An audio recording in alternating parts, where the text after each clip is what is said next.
think it's slightly outdated, and we don't use TV like we used to. I don't see the point of it being so expensive for a year if you're not gonna actually watch the TV. So one thing putting the fee off, but then it should be free for people who are pensioners. I'm a big fan of BBC, so I'm not going to say too much against them, because they do produce some outstanding material. I think you should be able to either opt in or opt out. So if you're never going to watch any BBC at all in that year, then fair enough. I think you should not have to pay the licence fee. So I think it should be like an optional process.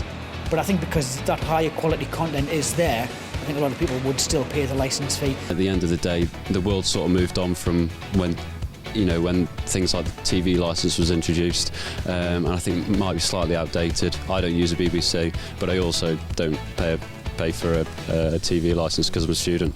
I think it would be better off used with local TV stations rather than like one big national state broadcaster, because you miss a lot of nuance in other things personal to different regions of the country that just get glossed over in the name of what's happening down south and what major stories are, but a lot of smaller things that are still like equally important get neglected because they don't make headlines.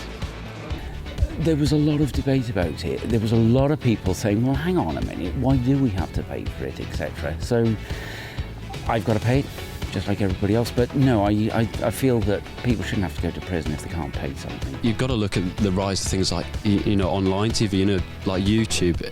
That's what most people are using nowadays.